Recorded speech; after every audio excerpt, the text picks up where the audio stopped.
सरकार रोजगार तो नहीं दे पा रही है, नौकरी तो नहीं दे पा रही है, इंडस्ट्रियल एरिया तो नहीं लगा पा रही है। लेकिन अगर छोटा मोटा ठेली वाला, सड़क वाला, पटरी वाला, फेरी वाला, ठिये वाला अपना काम करता था तो इनको भी उजाड़ने का काम कर रही है। जो सरकार गरीबों को उजाड़ने का काम करेगी उस सरकार को सत्ता से निकाल के फेंकने का काम करोगे नहीं करोगे बताओ। राष्ट्रपति हो या किसान मजदूर की संतान, सबको शिक्षा एक समान सरकारी स्कूल में सबको पढ़ाओ और बेहतर से बेहतर शिक्षा दिलाओ, जो गरीब का बेटा भी पढ़ लिख के आगे बढ़ सके और शिक्षा रूपी हथियार का फायदा ले सके। हर किसान को मेरे की भारतीय सेना में पर्याप्त हिस्सेदारी होनी चाहिए। देश की शिक्षा और चिकित्सा एक समान की जानी चाहिए। इस दोनों जिसने सेकेंड वर्ल्ड वॉर में बर्मा में जाके अपना लोहा मनवाने का काम किया था और बैटल ऑफ ऑनर लेने का काम किया था। अंग्रेजों ने इस रेजिमेंट को खत्म करने का काम किया क्योंकि इस रेजिमेंट में आजाद हिंद फौज जो देश के लिए लड़ रही थी उनके खिलाफ लड़ने से मना कर दिया था। ये वफादार, राष्ट्रवादी और देश के प्यार करने वाली रेजिमेंट थी। मैं इस रेजिमेंट को बहाल करने की मांग भी पार्लियामेंट में उठा चुका हूं क्योंकि मैं मानता हूं कि आज हमारा एक एक नौजवान देश की सेवा में योगदान देना चाहता है। बॉर्डर पे जाके दुश्मन को धूल मिट्टी चटाना चाहता है। मैं इस बात को मानता, मैं तो चाहता हूं हर किसान को मेरे की भारतीय सेना में पर्याप्त हिस्सेदारी होनी चाहिए।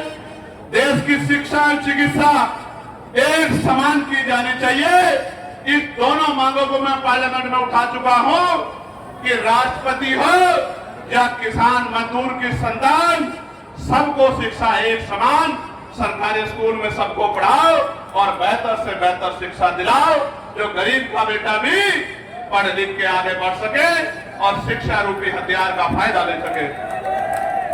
और सरकारी हॉस्पिटल में भी सबको पर्याप्त इलाज मिले, प्राइवेट में जेब ना कटे, टैक्स के नाम पे लूट ना हो, इसकी मांग भी मैं कर चुका हूं।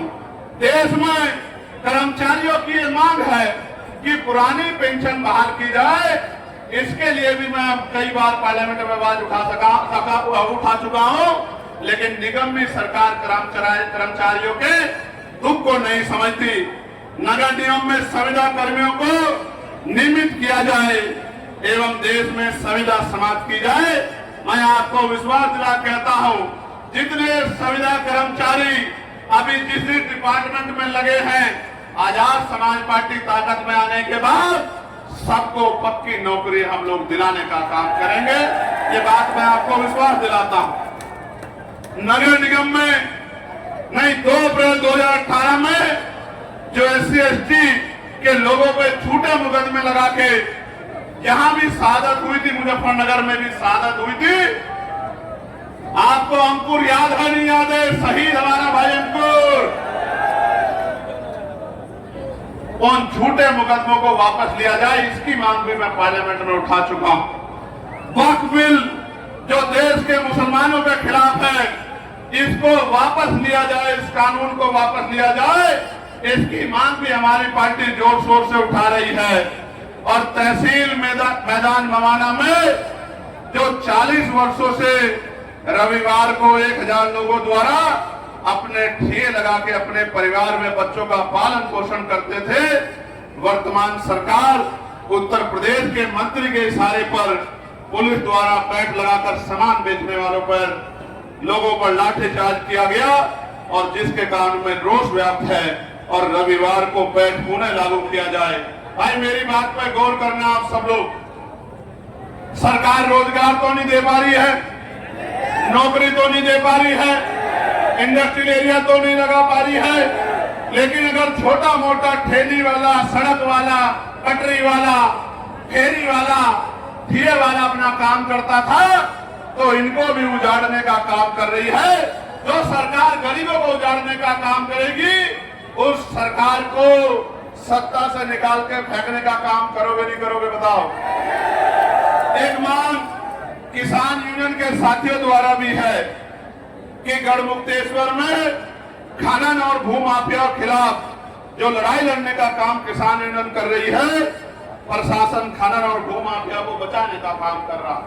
प्यारे साथियों, अभी मेरी कलम में ताकत नहीं है कि जो अधिकारी ये गरीबों को न्याय नहीं देते, मैं उनको ट्रांसफर, पोस्टिंग, सस्पेंड या उनको नौकरी से बर्खास्त कर सकूं।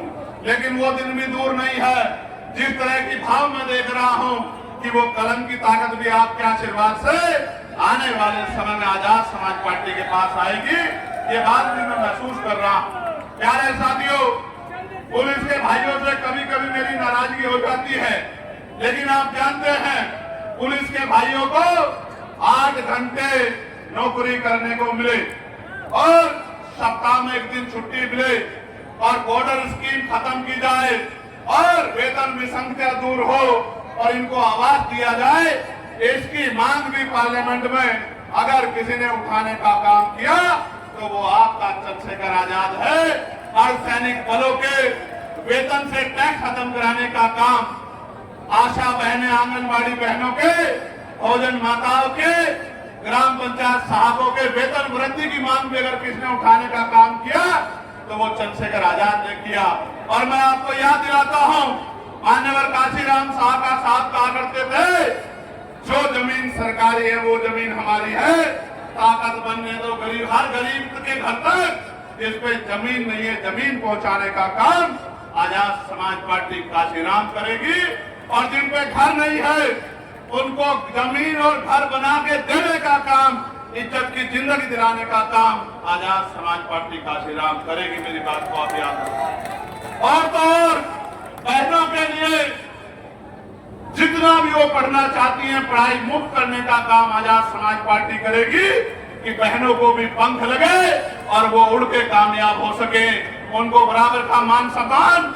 और अगर कोई गुंडा उनकी तरफ आग उठाता है, उस गुंडों को संवैधानिक तरीके से जमी दर मिट्टी में मिलाने का काम भी आजाद समाज पार्टी काशीराम करेगी। मेरे प्यारे साथियों, मैं आपसे बस आखिरी बार ये जानना चाहता हूं, क्या मैं ये मानूं कि मेरठ में आप आने वाले समय में आजाद समाज पार्टी को आशीर्वाद देने वाले हैं? दोनों हाथ उठा के बताओ। एक काली शर्ट वाला भाई नहीं उठा रहा है, ये ऊंचे पे तो खड़ा है, लेकिन एक अकेला देख रहा हूं जो हाथ नहीं उठा रहा। दोबारा से पूछता हूं, हाथ उठा के बताओ, आजाद समाज पार्टी को आशीर्वाद मिलेगा नहीं मिलेगा? मैं अपने नेताओं से पूछना चाहता हूं, इन्होंने बहुत मेहनत की है, घर घर जाके लोगों को जगाने का काम करोगे नहीं करोगे? अपनी ताकत बनाने का काम करोगे नहीं करोगे?